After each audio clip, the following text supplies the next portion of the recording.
A little bit of business before we get started here. I reviewed the assets that I had and determined that I think I had been maybe giving Gearhead some abilities it really shouldn't have had, some things that were really more implied by the asset tech. Gearhead should really be more for much more physical things than the kind of computer systems I had been allowing it to work on. Here's the good news though. In this review, I also determined that I had forgotten to give myself my third asset, so I'm going to pretend I had tech all along. And basically, I could have done all the same things just through the tech asset as opposed to the gearhead asset. The bonuses and everything would have been the same. Everything all works out in the wash. We're going to pretend I had that all along. And with that kind of minutia out of the way, enjoy the show.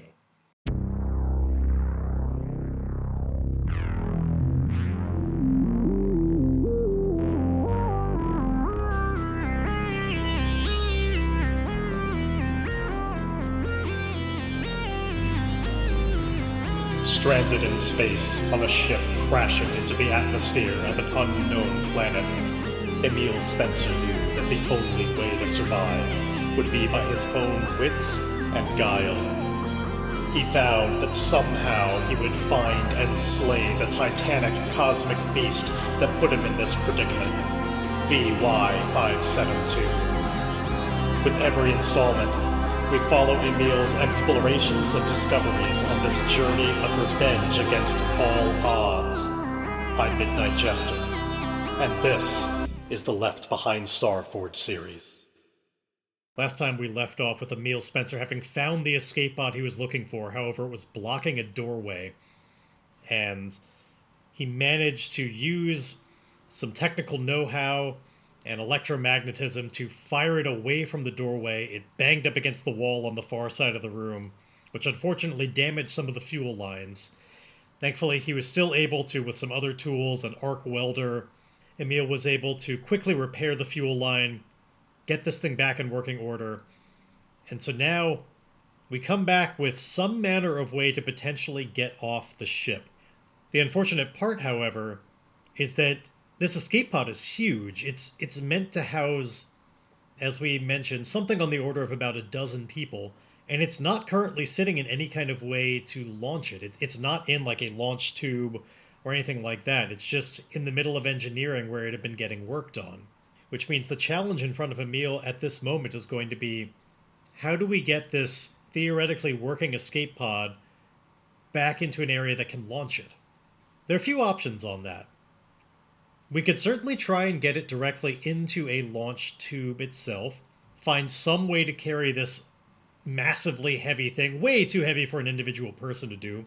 We could maybe find a way to do that, find something in engineering that would hook it up to some kind of mechanically assisted lifting system or like a cart kind of thing that could move it over.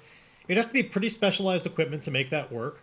Alternatively, I suppose we could just kind of, if this thing does have some manner of guidance to it, if, theoretically, this escape pod in optimal conditions is meant to be, propelled out of a tube that was designed to get it at least into space, and then it has some manner of ability to guide itself safely down to the ground.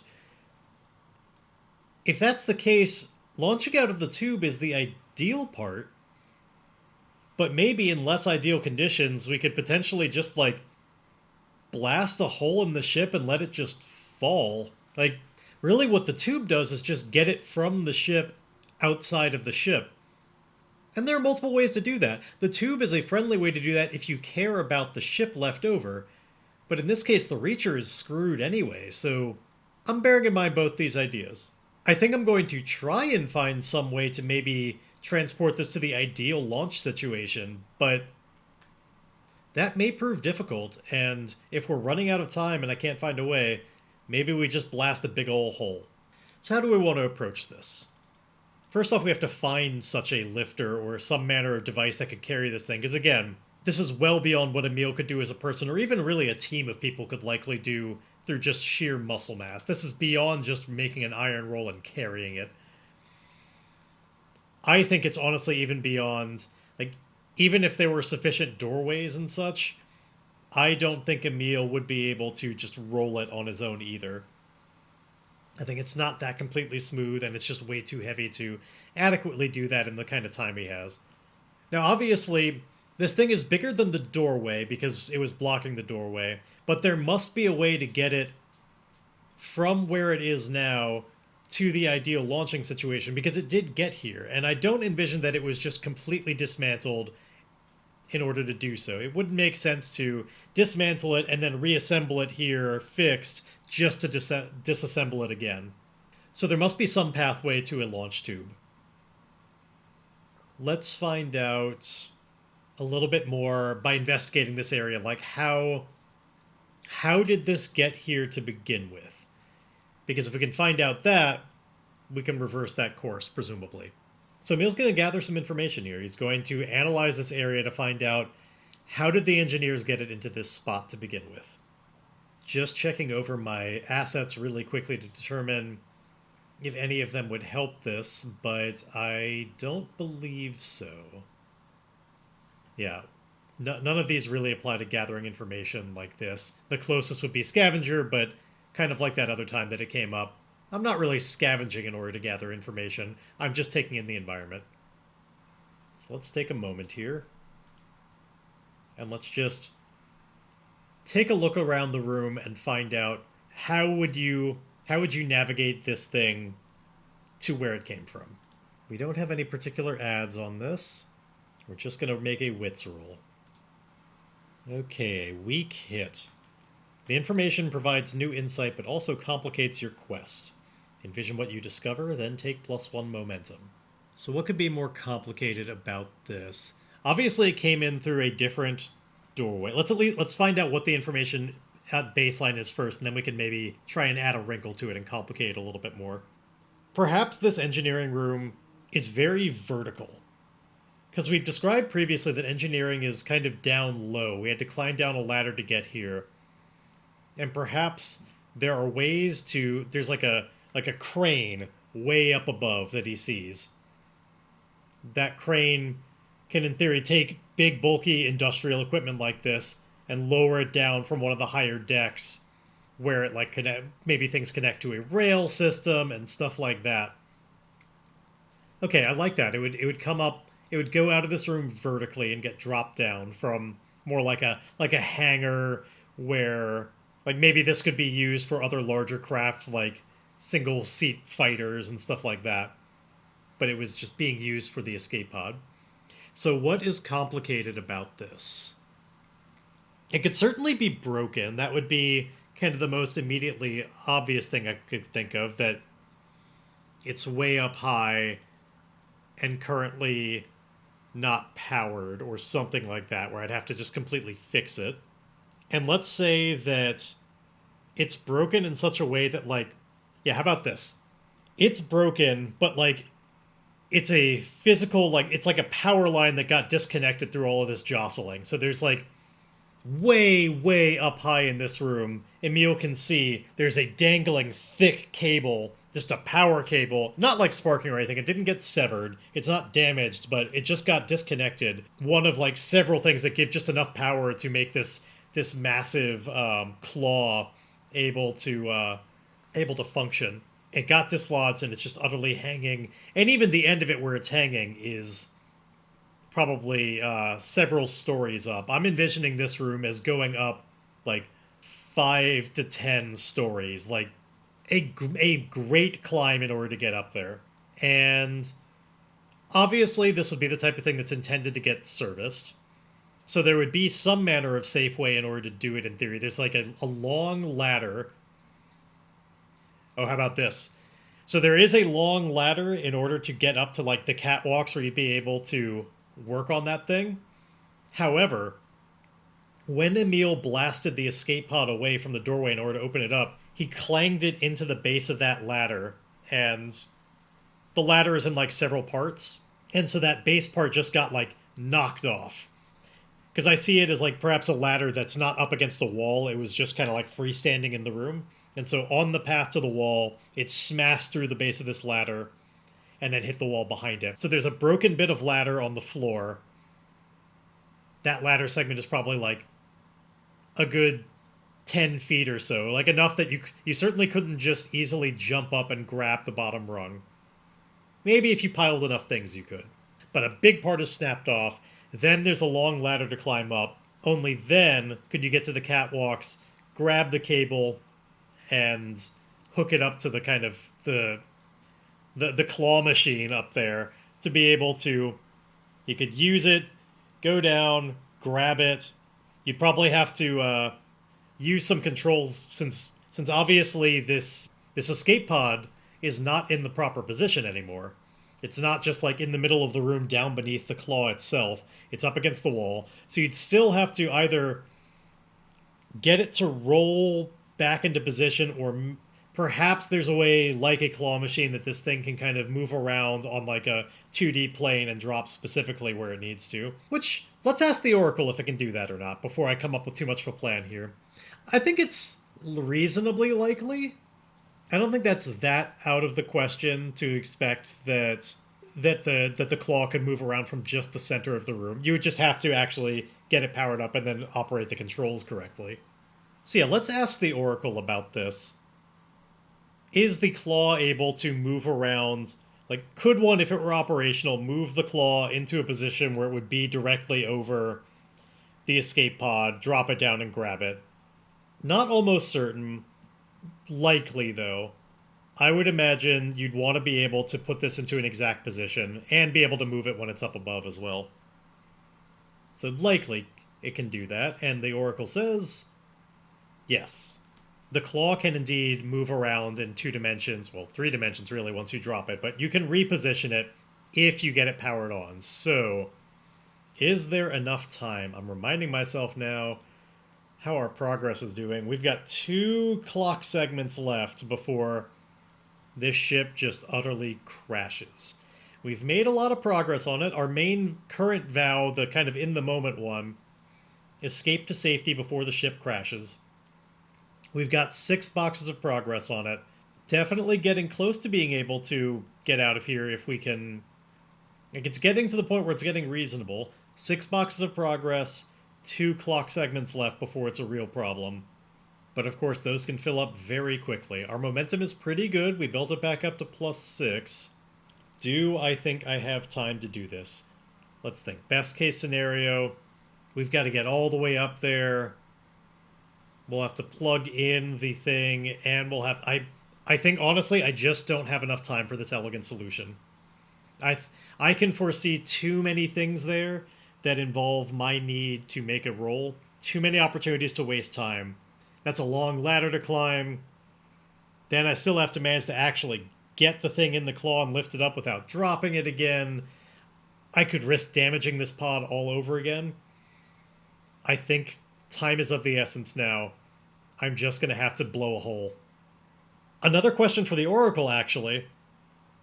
No, I'm not even going to ask. That's... We determined what damage there was to this pod and not. I was about to ask whether or not whether or not you could open up the pod. Like, is the door stuck or anything? But we analyzed it. We didn't find that to be one of the problems. So yes, Emile could totally get in now if he wants to. So the question is, how do we effectively and safely blow a hole in the side of the ship, ideally in a way that's like specific charges, such that the floor just kind of drops out from beneath and the escape pod falls out. Now, right now we're at orbital speed, so it's kind of a little bit more complicated than just falling like that. And I think no matter what, it's going to be even the best case scenario of getting launched this way is going to be a bad time. It's very likely we're going to have to suffer some damage, but we're not going to fully crash if this is done right. So I need explosives. I certainly don't have them on me currently, but I bet Emile's crafty enough to make something. I mean, after all, we have a few assets on this. This might finally be a time to scavenge some supplies that would allow me to make explosives. Because honestly, we already had... The escape pod was leaking fuel. The fuel is going to be explosive right there. Certainly if you prep it in the right way. Flammable at the very least, but that's a good start. Perhaps we can find some ways to, oxygenate and I am not a demolitions expert, so I'm not even going to try to explain the exact things he'd be doing with this equipment to make it a nice, primed and targeted explosive. I'd just make a fool of myself if I tried. But I think it is reasonable, suffice it to say, that in combination with this escape pod fuel that had already leaked out, if you could collect some of that, as well as some other materials in engineering, like some of the 3D printing fluid we had found before to make kind of an encasement for like where you want it. There are materials in this part of the ship to be able to concoct a kind of remote explosive if you were to say it up correctly. So I think step one is indeed, well, okay, my scavenger specifically if I gather information or resupply by scavenging a wreck. That's when I would get to add +1. I technically don't need to resupply right now. My supply is at full. And I'd be hard pressed to do this in a way that feels like a gather information exactly. At best, I could use that to like find what's here, but I think that would be a stretch of this move. What I'm more doing is using my gearhead to craft, repair, repurpose, or modify equipment or technology. We're going to craft an explosive device, and that's going to be a face danger move done in the scene challenge way. So I'm going to get to add +1 and take +1 momentum on a hit. So this will be with wits, certainly. So we add +1 due to my asset. We roll with wits, and let's see if I'm able to make the proper kind of explosives in time. That is a full miss with no opportunity to burn momentum to make it any better. The dice decided taking the easy way out and just crafting an explosive really quickly out of the fuel that's around here, that's not going to work. And unfortunately, thankfully it was not a miss with a match, so we only fill one clock segment, but that does mean the next time I get something like that, the clock is over. I need this to be done right now. I cannot afford to have anything go wrong again. So I fail. Momentary success is undermined by a dramatic turn of events. Fill a clock so I'm going to paint the price. So I guess that would be the other way. I could have it where I feel it could be even more dramatic where it like explodes too early. And I kind of like that actually. So here's the way it goes. It's not that he fails to make explosives, it's that he fails to keep them from going off too soon. And indeed, before he is inside the escape pod itself... Oh, this is going to be fantastic. Alright, we're about to make this really cinematic. A hole is blown open in the side of the Reacher. Emile Spencer, blown back with it. I'm going to make him suffer some harm right here as he gets caught up in the explosion. He's mostly blasted away, though. Like, he's not next to it when it goes off, so he avoids some of the worst of it. And most of it was still targeted in the other direction. Like, it was still blowing a hole mostly in the direction he wanted, but not targeted enough. And it went off early. So he gets caught up in a little bit of the blast. The hole is there, and the escape pod... Dude, like, the ship rocks, and the escape pod is starting to roll towards the hole. He's got very little time to get inside before it just escapes on its own. The wind is rushing through. It is hard as hell to get anywhere right now, but before anything happens, let's make him suffer that explosion. This is absolutely an endure harm. Definitely no ads on this. It's going to still be using my health, which is higher than my iron. Let's hope this goes a little bit better. Weak hit. That's a little bit better. I believe this is the one where I'm not going to wind up with any options because I'm not wounded. Oh, I guess I have options. I could lose momentum in exchange for 1 health. Oh, I suppose also I need to actually take the harm. Let's make this another 2 blast. So health is down pretty low, meaning I am pretty encouraged to do that trade. If I could lose 1 momentum for 1 health. My health is currently at 1. Let's lose a momentum and set my health back up to 2. That's just a little bit too close for comfort for me. Alright, so as described, the escape pod is in the middle of rolling towards this blasted out hole. Emile, up against the wall next to it, he's like behind it now. Head knocked against the wall. He's seeing some stars right now. The world is getting pretty fuzzy, but he sees this massive escape pod rolling away from him towards the hole, and he knows is his last chance. I think all that's really left for Emile right now is he's got to make a face danger move with Edge to just hustle in time in order to get inside this pod before it just rolls out. Let's see if we can do that. So face danger with Edge, and man, if this fails, I'm really not sure exactly what's going to happen. Come on. Help me out on this, Edge. Oh, strong hit. Just in time. On a strong hit, you are successful and mark progress. On a strong hit with a match, mark progress twice. It was not a match, but we do get to mark progress. That puts us at 7 out of 10. I'm not going to fulfill the vow just yet because I think there's still, like, Emile does manage to, like, he hustles, manages to get the door open and, like, slams it closed, barely able to think about anything. He's at least inside the pod as it's rolling, but even still, you know what? I probably should have done that with Iron instead of Edge, just due to how I described how it was, like, so hard to even move with, like, the wind rushing and everything. The good news is, even had I used Iron instead of Edge, if I dropped that by 1, it still would have been a strong hit. So even if I had done it the way I probably should have, the results would be the same. We'll just pretend that's what happened. He muscles through, managing to get there in time, throwing open the door, basically falls inside while it's still tumbling. I think he's, like, just barely able to, like, at least hold on to a seat in the moment where, like, finally the pod now just drops out of the reacher, and, like, it is rocking and rolling around.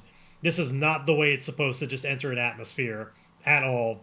It's pretty bad. He is doing what he can to not bang around, just, like, holding on to his seat. He needs to, because this thing wasn't launched correctly, it's not currently even on or active or anything. Like, any of its abilities to safely get to the ground and not just crash on its own are not active. That was part of the other thing that an official launch sequence would do for you. There was no time, and so now we're still up against the clock on getting that working before this pod hits the ground. And so I think that's kind of the last thing he would have to do before I'm going to just fulfill this vow, even though there'll be a little bit of progress remaining. Just because we'll have done kind of the last things that make any sense, and beyond that it'll just be kind of nothing. So how would he do that? I do imagine that there is a computer interface in here that one could interface with his glove if everything were turned on currently, but since the system isn't online, I think he'd have to manually get there in order to power this first. Which means, unfortunately, I think this is another Iron move, where he'd really have to just kind of clamber his way towards the console that he's not near right now in order to get this thing operational so that he can then remotely control it and get it doing what it needs to do. So one final move as he clambers forward with Iron. I think the unfortunate thing is, given how bad my Iron is, I think odds are very good that I'm going to wind up filling the clock segment, which officially means I've failed this vow. So I need to think on this. What could I do that's fast enough? I could maybe do this by, like, maybe he just, like, throws something at the console and just, like, hits the power button and turns it on, something like that. Like, he pegs it from the distance so he doesn't have to, like, clamber with Iron. Maybe that, much as I want to kind of justify being able to use my wits, I don't think there's really time for it. The good news is I'm definitely making a move to configure, optimize, hack, or disrupt an electronic system. I'm using my tech asset. I'm just doing it, by, like, throwing a shoe at the panel, knowing where the power button is. So we're gonna do that. I'm going to maybe be a little bit weaselly, but I think it's still narratively justified. And rather than climb up there, I'm going to indeed take off a shoe really quickly and, like, throw it at the console, using Edge and using my tech asset to know exactly where to throw it in order to get this thing online. Then once that happens, I can maybe make a thing to actually get this thing guided towards a safer landing. Much as I wish I could do this as secure an advantage, I I don't think that makes sense. That's not truly what I'm trying to do right now. Actually, well, the reason why I don't feel like it should be secure an advantage is because it's not like I could do this without the advantage. It's like it's a necessary thing in order to make this possible, which leads me to think this is facing danger. Or yeah, it's really the only thing that makes any kind of sense here. It's just facing danger with edge. We're gonna give ourselves our +1. We're going to use our edge, which now is like I'm using wits. Let's see what happens. Weak hit. And unfortunately, I am not able to turn that into a strong hit with my momentum. I am successful and I mark progress, but I also encounter a complication or setback. Envision what occurs and fill a clock segment. So I need to look up personally what happens the moment, like, does something happen the moment that last clock segment fills? The clock is completed. I need to look this up. This is the sound of editing out a fair amount of time while I was finding the rule. When the clock is full, you must finish the scene. Okay. That's unambiguous. Let's make the finish the scene move. Let's narrate a little bit. A couple of things. Before we finish the scene, let's finish out the weak hit results. I'm successful. He, hits it with his shoe and manages to power the system on, but then encounter a complication or a setback. I think it's basically that he throws it in a way that definitely, like, it powers on the system, but also, like, breaks the monitor in a way that, like, if you're not operating it remotely with some kind of, holographic system like Emile would be doing, you would not be able to anymore. Like, you'd have to do repairs before you could do this just directly. The other important thing being that, of course, he's not had time to actually guide this thing to a nice, safe landing. So what is the finish the scene move? When the scene challenge center clock or progress track is filled, or when events lead to the scene's conclusion, roll the challenge dice compared to your progress. Okay, so at least I still basically make a progress move. That's just the time is up. So it basically just forces my hand and says, time to make the progress move. That's not that bad. I think we're about to find out, like, now that the system is on, can we rely on, kind of like how a parachute, there's the backup chute that will just automatically fire once you hit a certain elevation. Oh, I actually kind of like this as the setback, especially given the finish the scene is happening now. It's not that he breaks the console.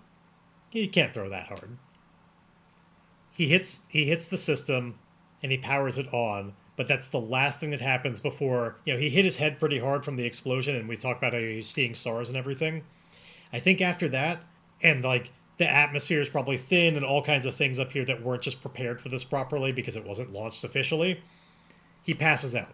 The air is thin. He didn't yet have a life support on this thing. He hits the ground and passes out and is just left to whatever happens. He's not able to control anything anymore until he comes to. And then maybe, as this finish the scene will help inform us, maybe the kind of backup systems that will automatically try and make a safe landing if at all possible, maybe they'll engage on their own, and we'll see how he takes to that. So let us roll the challenge, the progress roll. We have 8 progress. It might go pretty well. Let's see. Strong hit. The challenge dice came up a 3 and a 4, meaning that we actually have now fully escaped the ship before it crashes. We've gotten there safely. The pod, Emile doesn't really know exactly what happens, but we, the audience, see how the pod manages to kind of rocket out ahead of the ship, because the pod doesn't have nearly the same bulk to it. It's a little bit more aerodynamic. It is not slowing down in the atmosphere nearly as much as the Reacher. So the Reacher is kind of like losing its speed pretty quickly. The pod is rocketing it out ahead of it by contrast, just because it's not slowing down as much. Long before the pod hits the ground, the Reacher is going to utterly collide, and thankfully, the pod is going to be pretty high up in the air and probably seemingly avoid the worst parts of the impact. Clearly the backup systems did engage, and allowed this pod to come safely down to the ground for a relatively light landing, one that will not require him to make any kind of endure harm roll when he eventually comes to on the ground. With that one finished, I think it is time to mark this as completed and give ourselves our little dealies for having done a vow. So that was a formidable vow. And so I'm just going to immediately tell it, because it was formidable, to mark one full box on our legacy track. This is the quest's legacy, which means 1, 2, 3, 4 ticks. We have our first full box on legacies, which means we'll be able to actually spend some experience at some point. I'm not going to do that right away, but as a reminder of what that means, when you fill a box, 4 ticks on any legacy track, take 2 experience. It's already accommodated in there. This experience may be spent when you advance. And of course, advancing is when we actually buy new assets or upgrade them or anything like that. I am going to do that probably later on at the end of the session or at the beginning of next time. For now, we'll just have the 2 experience and check in with Emile when he finally comes to. So he wakes up inside this pod and is so happy to do so because that means he's alive. He wakes up and first thoughts are, well, ow, my head fucking hurts. Second thought is, I'm alive. Or, second thought is, that means I'm alive. Actually, let's have him kind of, speaking this all out loud. I want to give him a little bit more opportunity to have some personality. He hasn't had a chance to interact with anybody yet, so he's not been speaking a lot. We haven't really gotten a great sense of what he's like. So I like the idea of him really vocalizing a lot of this to himself. It's like, God, my head fucking hurts. Which means I'm alive. So that's a good thing. It's really kind of quiet in here. Must be on the ground, because I don't think this pod has just windows or anything. He can't see where he is. He'd have to go outside or access the computer or something. So I'm guessing we're on the ground. If we're on the ground, the Reacher must have hit the ground by now. So it's probably not about to crash. But in case I'm wrong, why don't let me give that a minute. No, rather than give it a minute, maybe I should... He walks over to the computer. Maybe I should find out where I am and if it's still up there. Find out if I need to book it or not. So I think he's going to access this computer. It's on. He's just using his hand again. He's pulling up the holographic display, pulling up the various escape pod sensors and everything to get a sense of accessing cameras, camera feeds and things like that, finding out what is this planet he's on. And I don't think he has to really make a roll to do any of this. There's nothing really challenging him about it. It's not like a secure system or anything like that. He's just doing things that are well within his capabilities. I'm just narratively justifying how I'm about to be rolling on some planet oracles to find out a little bit more about this planet that I learned when I, the player, set up this sector before the game started. I learned a little bit about it. I'm going to remind myself what gaps are still missing. Now that we're on the planet, we can find out a little bit more. But Cinder, these are the things that I, the player, already know, and Emile Spencer is finding out now more concretely. Cinder is a furnace world. It has a toxic atmosphere. So, the readings are definitely showing, these compounds off the charts, not breathable air, in kind of big...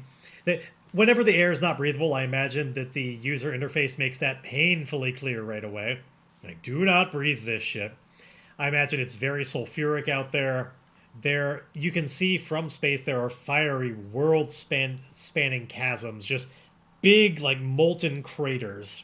Now, I know there's a settlement here called Concord. There'd be no reason for Emile to be able to pull that up yet. I know some things about Concord. It may come up later. In fact, for the sake of things being narratively tight, it's probably just going to so happen that we're not far from Concord, just so we can start interacting with some other communities. But we don't know about that yet. We know its atmosphere. I know its settlement, so I'm not going to determine that. But the sensors are pulling up information about various other things around here. So let's find out. We can find out more about planet-side features and life on here, stuff like that. Features first. There are blinding ash storms on this place. So yeah, maybe a good thing he's pulling this up through the computer. So it's just, this place is like a hellhole. Just ash blowing around all the time through the sulfuric air, a heat haze out there as there's just all these wide chasms of just shimmering, roiling magma. It's not a very pleasant place to call home or to be stranded. Another feature it has, scalding geysers. So you better watch where you step, because some of that hot sulfur will come up at you in a quick geyser. And just this is, it's a good thing he's inside an escape pod right now. Like, some of this is just raw data of like what is probably the case based on what the computer thinks about what the samples it's taking and things like that. And some of it is also just viewing through cameras. He pulls up a camera view and you can see obviously most of the camera is occluded by these ash storms. You can barely see through it. Maybe he's able to shift through to like an infrared perspective or something, and obviously there's heat everywhere. And he sees like this little cylinder of heat kind of rocket up at some point, analyzes it, and determines, based on what the computer says, that that's a scalding geyser. Is there any kind of life here that's detected? Extinct. No life. Or there was life, but not anymore. I do want to find out a little bit about what that life used to be. And I may well also do the like opportunity and peril, like find out a little bit about just something that he observes from here. I'm just not sure if I've really earned it yet. So before I make that decision, I want to roll up about the alien life that used to be here. Now again, I know there is a settlement here, so there is some life eventually, but this place is otherwise barren. So creature oracles, what is an example of something that used to be here? Definitely not going to be a lot in the way of land or of liquid-based creatures here. These are land creatures. Maybe some air ones. Amoeba / pseudopods. Again, no, I'm sorry. Too many of those. I'm going to re-roll that just to... We've had too many things that are like that recently. Starfish / symmetrical. There. Something new. So there used to be these kind of... I do like the idea of them being star-shaped.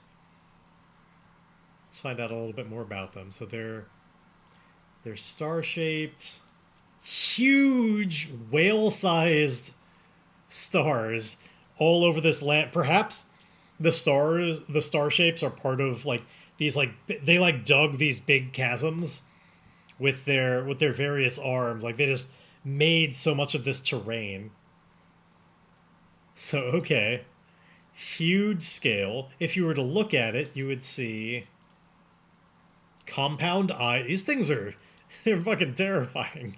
I see it as it's kind of giving me like Star You or Star Me vibes, where like there's kind of a middle disc with a big compound eye on it, and then all of these like giant arms that are just like tearing through the lands. So yeah, maybe that's all we would know. Like, so you don't know too much about these things, but there were some kind of giant star creatures that used to be here that you can see the skeletal system of them sticking out of some of the wide chasms. And so it implies, like, based on the width of the chasm, like, completely matching with the skeleton, like, it seems like this thing kind of burrowed through it in some way. Perhaps... Oh, you know what would be kind of sad? Like, maybe these were... Maybe there was like a cataclysm here type of thing, and they were trying to burrow down to escape it, and instead just like all the lava came up and everything, and just like it just made it all worse, and they kind of died out from just the heat. Because obviously a creature that huge is not going to deal with that kind of heat very well. I think this used to be a very different planet, and then something happened that they were trying to escape from, and then it just made it all the worse. And so it's just sad here for whatever these big stars used to be. Oh well, they're not around anymore. But their bones litter this barren, molten wasteland. So Emile sees all of that and goes, oh, okay. Well, I'm glad I have the rebreather. Shit, okay. I've got some food.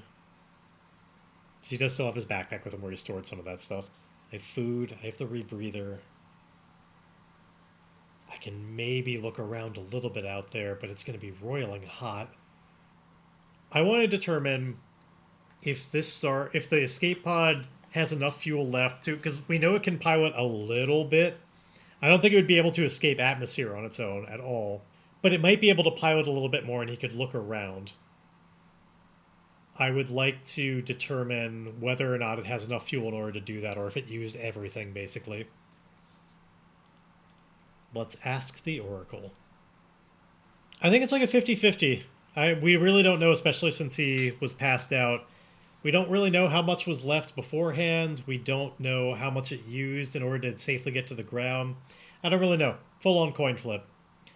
Is there enough fuel to be able to pilot this a little bit if you were to command it to? Yes. All right. Well, then knowing how awful it is outside, Emile's definitely going to do it that way. He's not going to scout the land in person if he doesn't have to. We should probably come up with a new vow. Because he's sitting in there thinking, like, very much out of the frying pan and into the fire.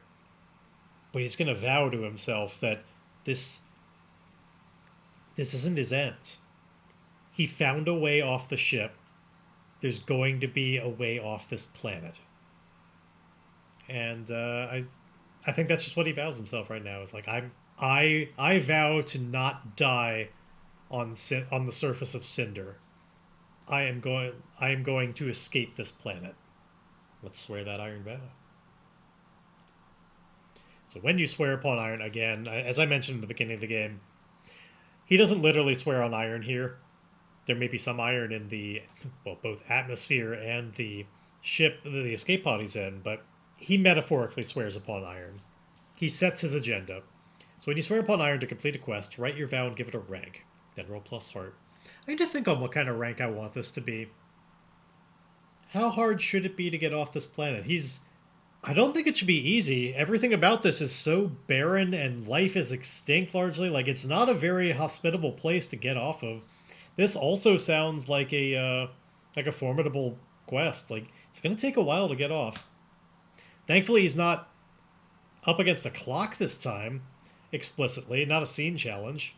So this vow should read, I will not die on Cinder. I'm going to find a way off this hellhole. And then we roll with heart. We are not swearing it to a connection or a bond or anything like that, so we don't get to have pluses on this. We definitely don't have any assets that are going to help for this, so let's just see what our straight heart does. Weak hit. You're determined, but begin your quest with more questions than answers. Take +1 momentum, ba-boop, and envision what you do to find a path forward. Yeah, that makes a lot of sense. Like, this place is barren. There's no signs of life. He doesn't know about Concord exactly. So, like, there's definitely more questions than answers. He thinks that the first thing he should do to move forward on this is just, I need to scout around. I don't have enough information. Yes, this spot has nothing going on, but maybe there's something I can spot for a kind of shelter on this planet. Anything to eat, anything at all. Anything you could do. Because it's not here. You will have to find it. So since we determined that there is enough fuel to kind of scout around a little bit, so let's make a gather information roll. And this gather information is going to be done specifically by taking this ship up into the air for as long as it can, which I don't envision is very long. I don't think he can do a lot of scouting, but he can do a little bit. And see if he can find anything else from the air, anything that stands out. Look behind the curtain. This is going to be my narrative justification for finding Concord. Adventure moves. We're searching for clues, conducting an investigation, analyzing evidence, or doing research. So he's just going up in the air and then using...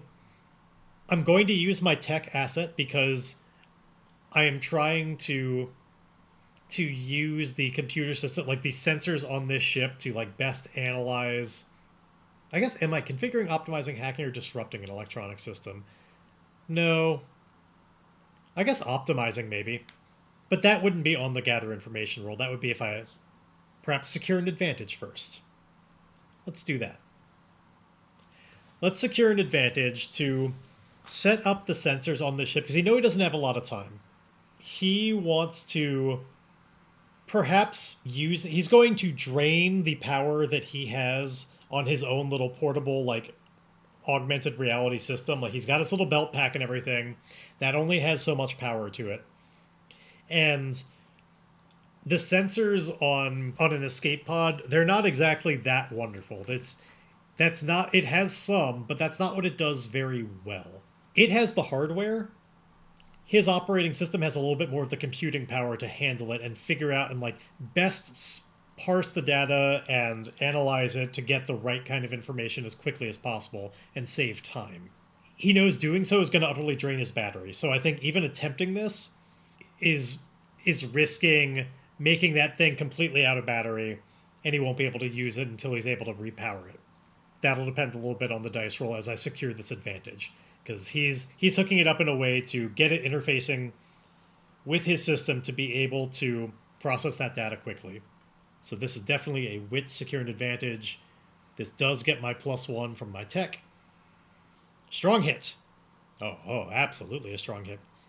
You succeed. Take +2 momentum. Add +1 on your next move. Sweet, so there's my momentum, +1 on my next move, and my tech, in fact, says... Oh, never mind. My tech has a thing that's only applicable on a weak hit, so it doesn't matter. But alright, we've gained a lot of momentum. We've got this system set up. It indeed is not going to inherently drain all of the battery. He'll have some left, but it's definitely... It's taking its mark, and, like, it's heating up his system, which is probably already complaining a little bit. Like, the life support of this escape pod it's using a lot of its capabilities just to make this a habitable, like, not burn up inside kind of place. It's still heating up plenty, enough so that, like, his pack is even complaining about overheating. His computer system doesn't like running this hot. Let's now do that gather information roll and hopefully find out about Concord.